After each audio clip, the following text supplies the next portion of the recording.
सबके लिए आकर्षण का विषय बन गया। जो कबीर को नहीं मानते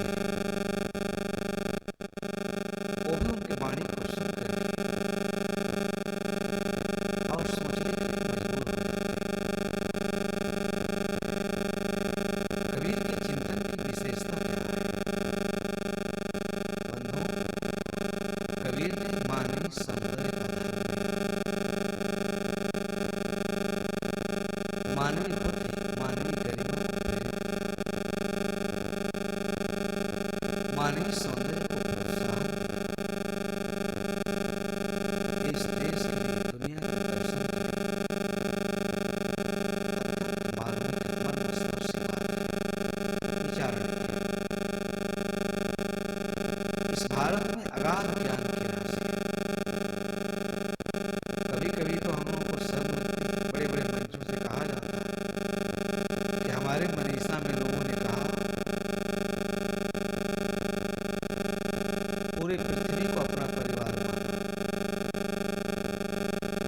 व्यवहार में आप क्या देखते हैं? यहीं पर अपने भाई बंधु बांधवों को परिवार नहीं मानते। इतनी घृणा, इतनी हिंसा, इतनी नफरत, इतना भेदभाव, सबके बाद भी धार्मिक व्यवस्था के द्वारा जो मानवीय गरिमा को ठेस लगाएंगे, आघात पहुंचाएंगे, उस पर किसी के मुख में बोलने की ताकत नहीं, हिम्मत नहीं है इस देश में। कबीर साहब ने खुलकर बोला, इसलिए उनका धर्म क्या है? मानवता का धर्म है। मानवीय मूल्यों, मानवीय गरिमा और मानव की प्रतिष्ठा के लिए उनका अंतःस्थल व्याकुल है। इसलिए सब सोचने के लिए मजबूर हो जाते हैं।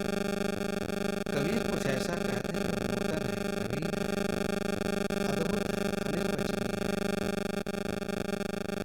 इसलिए सबके मन में उसके प्रति आदर का भाव स्वतः उत्पन्न हो जाता है। जब पूरा भारतीय समाज हतबुद्धि एवं भ्रांत धारणा का शिकार था, हमें प्रकाश दिखाने वाला कोई मार्ग नहीं था, हम दिशाहीन थे, तब उन्होंने हमारी अंतस चेतना की तरफ सबका ध्यान आकृष्ट किया। वही नित्य है, सत्य है, सनातन है, सब कुछ है, बाकी सब मिथ्या है। अगर उसी सत्ता को हम जान में स्वीकार कर लें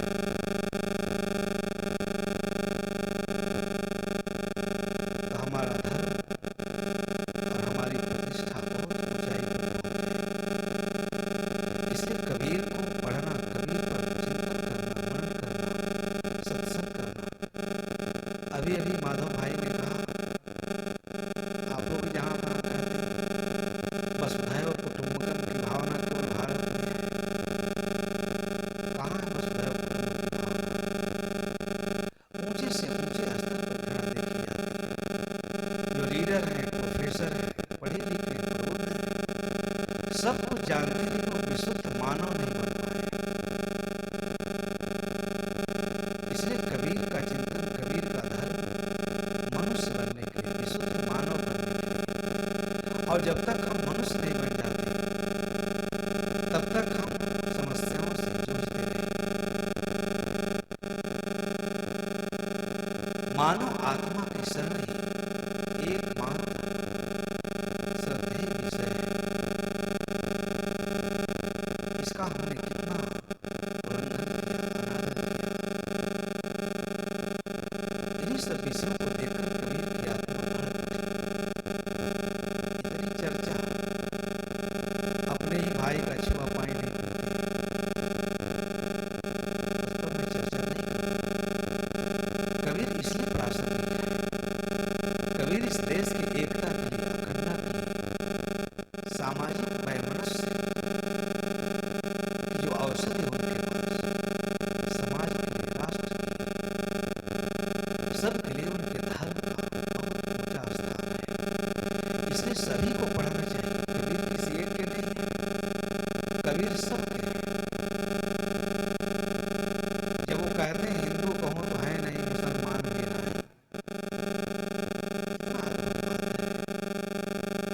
पुष्पक का पुतरा गहले खेले उसको आप क्या कहेंगे?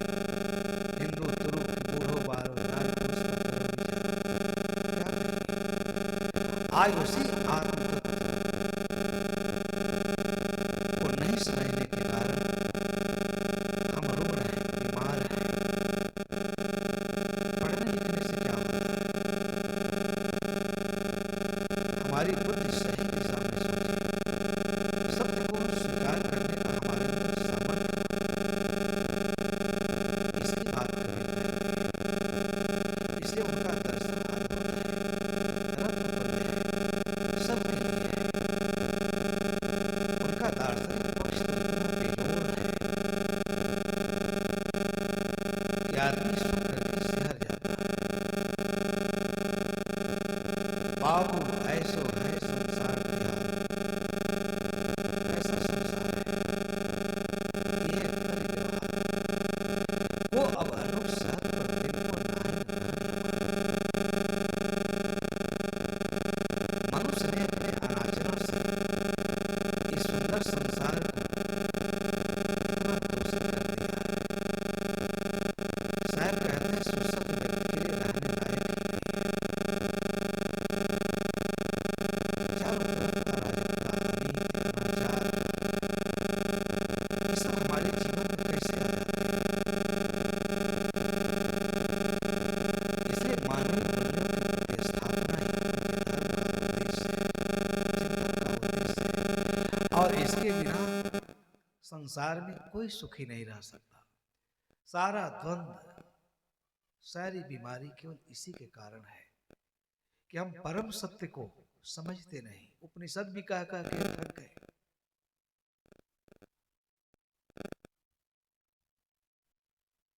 इसलिए कबीर अपने तरीके से कहते हैं। माधव भाई इतना बढ़िया सुंदर प्रसंग सुनाया आप लोगों को। इस देश को केवल एक नोबेल पुरस्कार मिला है साहित्य जगत में, और कुछ नहीं मिला है। किसकी वजह से मिला? शंकराचार्य के दर्शन से मिला, गोस्वामी जी के दर्शन से मिला। किसका दर्शन? जिसका राह देना पड़ते हैं। अगर इस देश को मिला तो कबीर के दर्शन से मिला। आपको पता होना चाहिए। जूरी के सदस्यों ने कहा कि छायाबाद मिस्टिसिज्म तो वहां है ही नहीं, कहां से आ गया मिस्टिसिज्म? ये कहीं ना कहीं से बारोइंग किए हैं। प्रूव करें भारत में रहस्यवाद कहां है, किसके दर्शन में है? बड़े बड़े विद्वान थे, पुरोधा पंडित थे इस देश में, सबको सांप सूंघ गया। कोई वैदिक वांग्मय का सांगोपांग अध्ययन करने वाला व्यक्ति ये नहीं बता सका। गीतांजलि लिखा उन्होंने, बहुत परिश्रम से लिखा था। बहुत बड़े विद्वान, अनुभूत जनित पुरुष थे। राष्ट्रीय आंदोलन से लेके आध्यात्मिक आंदोलनों तक में साहित्य जगत में उनकी बहुत बड़ी भूमिका थी। वो हताश और निराश हो गए कि मैं इसे प्रूव कैसे करूं। भारत में तो कुछ है ही नहीं। शायद आपको कहानी पता हो। बनारस में एक बंगाली रहते थे, प्रोफेसर क्षिति मोहन सेन उनका नाम था। चारों तरफ ये विषय चर्चा का विषय बन गया कि लगता है कि अब भारत को वो पुरस्कार नहीं मिलेगा। क्षिति मोहन सेन ने पूरा भारतीय चिंतन, कबीर के चिंतन को पढ़ा, समूचे भारतीय चिंतन को पढ़ा। बहुत बड़े अध्येता पुरुष थे। क्षिति मोहन सेन बनारस में रहते थे और उन्होंने 100 पोएम्स ऑफ कबीर लिखा, लिख के दिया। कहे आप इसको ले जाइए और बताइए कि वहां एक ऐसा विचारक है, चिंतक है, पढ़ा लिखा तो नहीं, यूनिवर्सिटी में तो नहीं गया, परंतु सारे यूनिवर्सिटी के लोग उसमें तथ्य ढूंढते रहते हैं। 100 पोएम्स ऑफ कबीर जब लेकर गए, जूरी के समक्ष रखे और इसका इंग्लिश अनुवाद करके क्षिति मोहन सेन ने बताया, तो सब बाग बाग हो गए। याद रखिए, अगर कबीर का चिंतन न होता तो भारत को आज तक कोई नोबेल पुरस्कार साहित्य जगत में नहीं मिला होता। वो कबीर की वजह से मिला, ये सब स्वीकार करते हैं। उस कबीर को इसी से सिद्ध हो जाता है कि हमको कितना मनन करना चाहिए। अगाध ज्ञान की रास दिया, हम भटक गए, पूंगा पंथ में भटक गए, अपने विवेक का उपयोग नहीं किए, मान्यताओं को लेकर हम इतना उलझ गए। एक घटना स्मरण आती है मुझे, एक दिन मैं लखीमपुर गया। ये धार्मिक जगत ने मनुष्य के बुद्धि को का कितना माखौल उड़ाया है। तो वहां कुछ कबीर पंथ के अनुयायी थे, हर साल जाया करते थे हम। वो सब के सब रामपाल के अनुयायी बन गए थे। गए, बड़ा मेरा आदर सत्कार किया उन लोगों ने। कहा साहब असली सदगुरु को हम लोगों ने अब पाया है। मैंने कहा बड़ी अच्छी बात, जीवन में सदगुरु मिल जाए, आपका जीवन तृप्त हो जाए, आपको बोध दे दे, बोध के पार चले जाए, फिर बचता क्या है। इसी की तो खोज करनी है।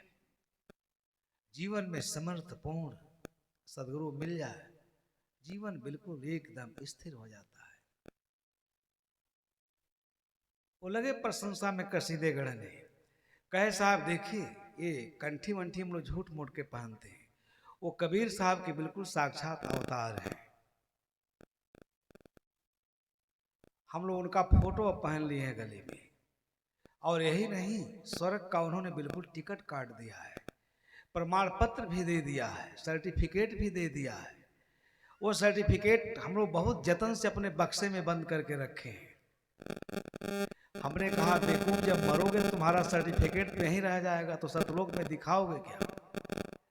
क्या दिखाओगे सतलोक में? तो सब हमारा चेहरा ताकने लगे। कबीर ऐसे अवैज्ञानिक मान्यताओं के घोर विरोधी थे, जिससे मानवीय बुद्धि, मानवीय गरिमा का घोर पतन हुआ। इसलिए वो कहते हैं, मुझे बड़ा आश्चर्य है कि आदमी जरा भी अपने विवेक का उपयोग नहीं करता है। मैं क्या सोच रहा हूं, मैं क्या कर रहा हूं। प्रेमदास इस मंच से बोल रहे हैं, कितना सत्य है कितना असत है। जैसी आपकी बुद्धि है उसी बुद्धि से मैं भी तो बोल रहा हूं। मैं कोई दैवी थोड़े हूं, डिवाइन क्वालिटी से युक्त नहीं हूं। इसलिए हमें धैर्य से किसी की बात को सुनना चाहिए। कबीर यही चाहते हैं कि सारा संसार धर्म के क्षेत्र में जो उलझन है, आध्यात्म के क्षेत्र में, समाज के क्षेत्र में जो हमारे अंदर गंदगी है, बुराई है, उन बुराइयों को दूर करना चाहते हैं। कितना पीड़ा है उनके मन में। बाबू ऐसो है संसार तिहारो, ये कलि व्यवहार। कलि व्यवहार क्या है? हम आचरण से इतने पतित हो गए हैं, सब जगह सस्ता सौदा खरीदने के लिए इतने तत्पर हैं। जहां देखो वहां तुरंत एक मंदिर बना लेते हैं, एक देवी देवता बना लेते हैं, बैठ के गुहार लगाने लगते हैं। इतना बौद्धिक चिंतन रहते हुए ये धार्मिक उपदेष्टाओं ने, कर्मकांडियों ने हमारा कितना घोर पतन किया। हम यज्ञ जाग के नाम पर, देवी देवता के नाम पर, अपने लिए सुख शांति के लिए, समृद्धि के लिए, स्वर्ग के लिए पशु बलि चढ़ाते हैं, कत्ल करते हैं। कितना घोर अनाचार है। इस सब बुराइयों को देखकर कबीर की आत्मा जल गई थी। इन बुराइयों से आप तभी इस पर विजय पा सकते हैं जब आपको अपने गरिमा, अपने शक्ति, अपने सामर्थ्य का ज्ञान हो। अनंत भोगादुम में धन नोचे पार गवेशिनो। भोग की वस्तुएं दुर्बुद्धि मनुष्य को विकल कर देते हैं, जो इस संसार से पार जाना नहीं चाहता। कौन पार जाना चाहता है? सब इसी संसार में रहना चाहते हैं। ये संसार थोड़ी देर के लिए है, सपनोवत है। इस चिर शाश्वत सत्य को समझने की किसी के अंदर चाहत नहीं, इच्छा नहीं। साहब कहते हैं यह संसार तो रहने लायक ही नहीं है। अगर मनुष्य मानवीय गरिमा पूर्वक आचरण करे तो दुनिया स्वर्ग हो जाएगा। हम ऐसा नहीं कहते। को अब अनुक साथ प्रतिदिन को कौन जहां झंझट सहने जाए। कोई सत्य को सुनने के लिए, सत्य को समझने के लिए, सत्य का आचरण करने के लिए कोई तैयार नहीं है। कितने लोग कहते चले गए, हम सुन तो लेते हैं परंतु उस पर विचार नहीं करते। अद्भुत संदेश है को अब अनुक, चारों तरफ झंझट ही झंझट है, जहां जाओ वहां झंझट। झंझट पालता आदमी स्वयं है, क्योंकि विवेक विरुद्ध आचरण करता है। इसी को लेकर साहब के मन में दुख है, पीड़ा है, बहुत पीड़ा है। नाइन रहने हमारा, ये हमारे जैसे लोगों के रहने लायक जगत है नहीं। वो पीड़ा व्यक्त करते हैं, रहना तो पड़ेगा, हमको भी रहना पड़ेगा, आपको भी रहना पड़ेगा। जिम्मेदारी क्या है, इस संसार को हम लोग सुंदर बनाएं, अच्छा बनाएं। कैसे? अपने सुंदर व्यवहार से, सदव्यवहार से, सदविवेक से। जीवन में केवल सदविवेक का ही मूल्य है। सुमृत सहाय सभे कोई जाने, हृदय तत्व न बूझे। जो स्मृतियों ने नुकसान किया इस देश का, धर्मशास्त्रों में लिखी हुई अवैज्ञानिक बातों ने, अवैज्ञानिक मान्यताओं ने, उससे सारा समाज पतित हो गया, अपनी गरिमा और गौरव को खो दिया। ये पीड़ा है कबीर के मन में। सुमृत सुहाय, स्मृतियों की बातें सबको अच्छी लगती हैं। स्मृतियों में क्या है? यज्ञ याग का विधान है। इस साधारण विषय नहीं, अत्यंत गंभीर विषय पर कबीर चिंतन कर रहे हैं। वहां केवल यज्ञ याग है। यज्ञ याग में क्या है? मूक पशुओं की बलि देना। इतनी घृणित बातें थी इस धार्मिक समाज में कि सुन करके आत्मा सिहर जाता। अश्वमेध यज्ञ, नरमेध यज्ञ, उसमें क्या होता था? जो वैदिक दर्शन था, वैदिक चिंतन था, उसमें यज्ञ याग का विधान था। ये यज्ञ करो तो पुत्र मिलेगा, ये यज्ञ करो तो धन मिलेगा। और उसमें महाहिंसा होती थी, महापाप, महाअनाचार। उसी को लोग धर्म मानते थे। इसलिए कबीर साहब उस विषय को हमारे आपके समक्ष बहुत ही मार्मिक ढंग से रख रहे हैं।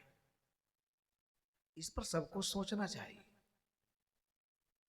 सुमृत सुहाय सवे कोई बूझे, हृदय तत्व न बूझे। लेकिन आज उन्हें कॉन्साइंस की आवाज को कोई नहीं सुनना चाहता, और इसी के कारण इस देश में उपनिषद काल का प्रादुर्भाव हुआ। यज्ञ याज्ञों से निरर्थक, यज्ञ याज्ञों से उबी जनता, महापाप चारों तरफ। क्योंकि वैदिक धर्म में ऐसी कोई व्यवस्था नहीं थी कि मनुष्य के जीवन स्तर को ऊंचा उठाया जा सके। आप जानते हैं, इसीलिए बुद्ध उत्तारवाद लेकर आए, बुद्ध और महावीर, और दुनिया को आश्चर्य में डालने वाला यह विषय था। उन्होंने कहा कि मनुष्य के अंदर इतनी शक्ति है, सामर्थ्य है, अगर उसे वो जान जाए, समझ ले और उसका उपयोग करे तो बहुत ऊंचाई पर वो प्रतिष्ठित हो सकता है। हम यज्ञ याज्ञों के चक्कर में अपनी गरिमा को ही भूल गए। महापाप होता था। आप दशरथ के उस यज्ञ में देखिए, जब वो अश्वमेध यज्ञ किए हैं, कितने हाथी घोड़ा बैल, ये तो रामायण में है, सब आप जानते हैं। क्या इसे धर्म कहा जाएगा? धर्म कहे जहां जीव बधत है, अकर्म करे मोर भाई। जो तुहरा को ब्राह्मण कहे तो काको कही कसाई, ऐसे कहा। इस धर्म ने इस धार्मिक वातावरण को इतना दुर्गंध से भर दिया। इसलिए कबीर साहब निंदा नहीं कर रहे हैं, उसकी निराई गुड़ाई कर रहे हैं। क्योंकि अगर कबीर कहते यहां नहीं किया गया तो आगे और बहुत पतन का द्वार खुला हुआ है। ब्राह्मण धर्म ने ऐसी कोई व्यवस्था नहीं दी कि आपको ज्ञान से दीप्त करके, ज्ञान से अलंकृत करके, मानवीय सद्गुणों से अलंकृत करके आपको सुसभ्य बनाए।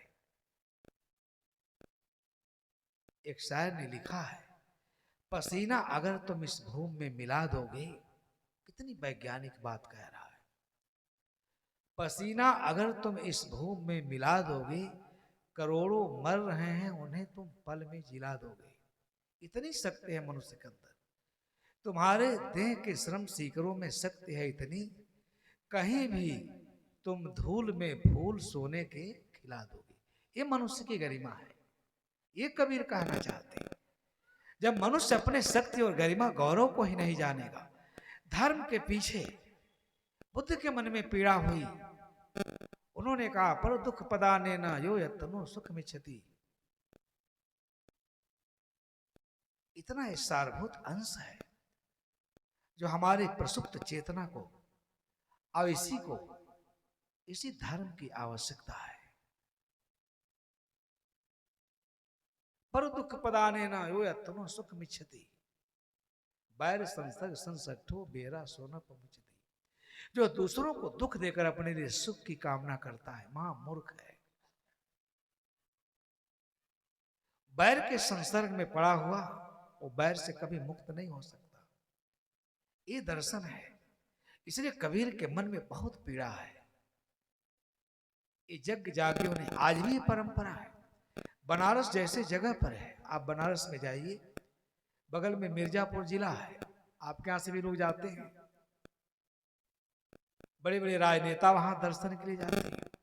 और नवरात्र में हजारों मूक पशुओं की बलि दी जाती है। कत्लेआम किया जाता है। क्या कत्ल को कभी धर्म कहा जा सकता है? यह तो एक बहुत बड़ा अपराध है। इसलिए देश की धार्मिक व्यवस्था को स्वार्थियों ने, व्यवस्थावादियों ने अपने निजी स्वार्थ के लिए रक्त रंजित कर दिया। चारों तरफ पाप। इसलिए साहब कहते हैं सुमृत सुहाय सभे कोई जाने हृदय तत्व न बूझे। निर्जीव आगे सरजीव थापे लोचन किछो न सूझे। निर्जीव देवी देवता केवल काल्पनिक हमारे मन के भ्रम से। मैंने कल भी संशय पर कहा था, संशय मनुष्य का महाशत्रु है। सत्संग आप इसलिए सुनते हैं कि निर्भ्रांत हो जाए, सारे संशय मिट जाएं। कैवल्य मोक्ष इतना सरल नहीं है, कौन दे सकता है? लेकिन लोग बांट रहे हैं, इसलिए वहां भीड़ है। एक महात्मा जी थे, कोई दिन तपस्या की। तपस्या करने के बाद उन्होंने घोषणा किया कि हमको ईश्वर मिल गया है। जगह जगह ये आपको बात सुनने को मिलेगी। लोग ईश्वर का नाम लेकर ईश्वर से मिलने की बात कह करके लाखों लोगों को बेवकूफ बनाते हैं। और आप लोग बनते हैं।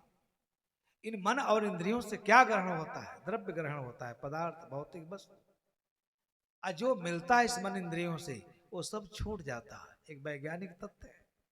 इतनी बात हमारे आपके समझ में नहीं आती। अब इतना घोषणा किया और कहा कि परमात्मा ने हमको मंत्र दिया है, मैं जिसको चाहूंगा, जिसको भेजूंगा वही स्वर्ग जाएगा। जैसे ब्राह्मण धर्म में वो लोग ब्रह्मा के सगे भाई भतीजा हैं, रिश्तेदार हैं, उनके बिना आप स्वर्ग नहीं जा सकते। आपके 7 पीढ़ी के लोग नहीं जा सकते। इतना कड़ा अनुशासन है ब्राह्मण धर्म में। उसके खिलाफ बोलना मौत को निमंत्रण देना था। आप लोग यहाँ से जाते हैं गया ठाकुर द्वारा, आप लोग अपने माता पिता पूर्वजों को नहीं देख पाते हैं, लेकिन डरे हुए। इतना डरा दिया गया कि जब तक हम नहीं जाएंगे तब तक वो नरक में ही रहेंगे। इसलिए चलिए गाते बजाते जाते हैं वहां, ब्राह्मण के यहाँ पिंडा पर आते हैं। आप तो अपने पिता और अपने पूर्वजों को नहीं देख पाते हैं, पर उनके पास एक ऐसा चश्मा है लगाए रहती है कि आपके 7 पीढ़ी के आत्मा को देखते हैं। कहते हैं देखो ये सब भटक रही है। बनारस में कहते हैं लोग जाते हैं, जब तक तुम बनारस में दान नहीं दोगे, ब्राह्मण को नहीं खिलाओगे, तब तक तुम्हारे पिताजी का उद्धार नहीं हो सकता। अहमियत को इतना डरा दिया गया, हमारे मानसिक बौद्धिक क्षमता को इतना कुचल दिया गया, और आप उसी को धर्म मानते हैं। कबीर इस धर्म के बिल्कुल विरुद्ध है। मनुष्य से बड़ा देवी देवता भगवान इस दुनिया में कोई नहीं है। जितनी कुछ कृति देख रहे हैं, कोई भगवान आकर यहाँ मंदिर बनाया? अभी अयोध्या में जो बना सब हम आप लोगों ने बनाया, चंदा दिया, हमारे इंजीनियर गए, सब बना रहे हैं। ये हम कहते हैं नहीं, जो कुछ सब हरि कृपा से हो रही, ईश्वर कृपा से। इसने हमको काहिल बना दिया, कर्तव्य पथ से च्युत कर दिया। बंधुओं, इसलिए जानने की जरूरत है कि कबीर इतनी दृढ़ता से, इतनी साहस के साथ वो हमारे आपके कल्याण के लिए, हमारे बुद्धि को विमल बनाने के लिए, हमारे गरिमा और गौरव के लिए वो ये बात कह रहे हैं। दुर्लभ चिंतन है। अब उस महात्मा ने घोषणा करने लगा, अब बड़ा भीड़ होने लगी उनके यहाँ। अगर आप दुख हरने की बात नहीं कहते, सुख देने की बात नहीं कहते, आपके पास कौन जाएगा? अब हम ऐसा मंत्र बनावे, टोना टटका बतावे, आपको धन हो जाए। ये विनय, ये प्रकृति के शाश्वत नियमों के विरुद्ध बातें करना, ये धर्म को कलंकित करना है। दुनिया में कोई ऐसी व्यवस्था नहीं कि आप पुरुषार्थ न करें तो आपके घर में रुपया पैसा लक्ष्मी चला जाएगा। आप लोग सरकारी नौकर हैं, 10 दिन लगातार मत जाइए, आपका शिक्षा अधिकारी सीधे आपको टर्मिनेट कर देगा, वो आपको तनख्वाह नहीं देगा। आप बैठ के मंदिर में आप जपते रहिए कबीर साहब को, राम को, हनुमान को, देखिए आपकी नौकरी बहाल करवा देते हैं। आपको बहुत है तो सुप्रीम कोर्ट जाएंगे, हाई कोर्ट जाएंगे। ये नियम है। जब नियम के विरुद्ध आचरण करेंगे तो आपके लिए मार्ग अवरुद्ध कर देगा। इसलिए कबीर नियम की बात करते हैं। नियम ही धर्म है, रीत ही धर्म है, सत्य ही धर्म है। अब इतना भीड़ होने लगी उस महात्मा के पास, बहुत सारे लोग आने लगे। अब स्वर्ग का टिकट जो दे उसके पास भीड़ ना हो तो हमारे पास होगी। अभी कोई महात्मा आज आप सारे लोग पंडाल से दौड़ जाएंगे, देखो महाराज जी बिल्कुल परमात्मा से मुलाकात करके आए। अपार भीड़ होने लगी। सबको कहा, बड़े बड़े लोग, धन दौलत वाले लोग जाने लगे, महाराज सब कुछ दे लीजिए, सब कुछ ले लीजिए, ये हमको स्वर्ग के लिए हमारी व्यवस्था जरूर कर दीजिए। बंधु, इतनी भीड़ होने लगी। एक बड़ा चालाक आदमी था और सबको कहते थे, महाराज जी कहते थे कि हम जो चाहेंगे, जिसको चाहेंगे स्वर्ग लेके चलेंगे। जिसके पास जाते थे कहते नहीं महाराज सब धन दौलत ले लो, लेकिन हम जाएंगे स्वर्ग, लेकिन मरने के बाद जाएंगे, जीते जी स्वर्ग कोई नहीं जाना चाहता। अभी कोई आ जाए महात्मा आपसे कहे चलो हमारे साथ स्वर्ग चलते हैं, सब भाग खड़े होंगे। मरने के बाद ही सब लोग जाते हैं स्वर्ग। एक आदमी तैयार हो गया उनके पास, बुद्धिमान था, लगा सेवा टहल करने। कहा महाराज हमारा भी टिकट बना दिए। कहे बिल्कुल हम बना दिए हैं, तुमको चिंता करने की जरूरत नहीं। कहे दिखा तो दिखा रहे, हम बना दिए, दिखाने की जरूरत नहीं। सब जगह तो आप प्रमाण पत्र मांगते हैं, लेकिन धर्म के क्षेत्र में आपको प्रमाण की कोई आवश्यकता नहीं। महाराज जी कह देने की कृपा से चले जाएंगे। अब बंधु 6 महीना साल भर रहा, देखा इनके झोली में तमाम स्वर्ण मुद्राएं भरी हुई हैं। क्षण भर में मन उसका पलट गया। गुरु के प्रति जो निष्ठा थी, श्रद्धा थी। कहा बताओ, ये तो यही स्वर्ग भोग रहे हैं और सबको मरने के बाद स्वर्ग जाने की बात कह रहे हैं। इस धन से तो हम खुद जीवन भर स्वर्ग का सुख भोग सकते हैं। दोनों लोग सोए थे, चाकू लेकर एक दिन उनके सीने पर चढ़ गया रात में चेला। कहा जल्दी सारा धन दे दीजिए, नहीं मैं आपकी आत्महत्या कर दूंगा। कहते हैं नरक गामी कहीं का दुष्ट, गुरु के साथ इतना बड़ा छल कपट प्रपंच, रौ रौ नरक में जाओगे। कहा वो तो आपने स्वर्ग जाने का टिकट ऑलरेडी दे दिया है, अब नरक जाने का कोई डर ही नहीं। अगर आप अपना जीवन चाहते हैं तो जल्दी सारा स्वर्ण मुद्रा दीजिए, स्वर्ग का टिकट तो आपने दे ही दिया है। महाराज एकदम कांपने लगे, थर थर थर। आप बिना कहे सारा रुपया पैसा देकर अपना जान बचा ली। धर्म के क्षेत्र में इतना पाखंड है और इतना घोर अनाचार है। कबीर साहब कहते हैं, कबीर साहब के पहले जो व्यवस्था थी उस व्यवस्था को कबीर साहब ने देखा था। यज्ञ जागियों में कहीं मानवता के कल्याण की कोई बात नहीं, केवल लोग अपने स्वार्थ के लिए महापाप करवाते थे। और आपको इसलिए साहब कहते हैं, सुमृत सुहाय सबे कोई जाने, हृदय तत्व न बूझे। हमको आपको हृदय में जो तत्व है उस तत्व को विवेक के द्वारा समझना चाहिए। उसका साधन सत्संग है, विवेक है, विचार है। और इसीलिए कबीर साहब विवेक विचार के लिए आग्रह करते हैं। दूसरे सत्र में भी कार्यक्रम चलेगा और आपकी भी बहुत बड़ी मजबूरी है, बहुत सारे संत हैं और आप लोग शायद उनके निवेदन को ठीक से सुनते नहीं हैं। सब लोग 12 बजे के बाद ही आते हैं, कार्यक्रम तो 11:30 साढ़े 10 बजे शुरू हो जाता है। इसलिए अगर आप सत्संग का लाभ लेना चाहते हैं तो आप भी समय दीजिए। तो मैं बहुत कुछ न कह करके, हृदय तत्व न बूझे, जो सबसे बड़ा विराट तत्व है, जो सुख का स्रोत है, सारी सभ्यता की जो आधारशिला है, जिसके कारण हमारी गरिमा है, गौरव है, वो हमारी आत्मा है। वो यज्ञ करने से, होम करने से, पशु काटने से, पंडित जी को दान देने से, गंगा नहाने से, कुंभ में नहाने से नहीं मिलेगा, वो विचार के द्वारा मिलेगा।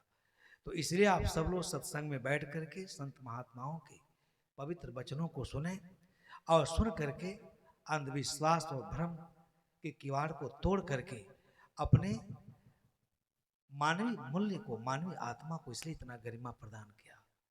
वही सारी सभ्यता का आधार है, वही शांति का अभिन्न हिस्सा है। वहां पहुंचे, जब तक हम वहां नहीं पहुंचेंगे तब तक हम चिर शाश्वत शांति, चिर शाश्वत मुक्त पद से बिल्कुल विरत रहेंगे, कभी नहीं प्राप्त हो सकता। इसलिए कबीर साहब के इस विषय पर विचार करेंगे, हृदय तत्व न बूझे। उन्होंने बाहर नहीं कहा, कहा सब कुछ अंदर है। इसी को समझ लेने के बाद हम बिल्कुल निर्भ्रांत हो जाएंगे, निर्द्वंद हो जाएंगे, कृतार्थ हो जाएंगे, सफल हो जाएंगे। आप लोगों को बहुत बहुत धन्यवाद देते हुए और संत गुरुजनों को सादर सहाय बंदगी करते हुए अपने विचारों को विराम देता हूँ।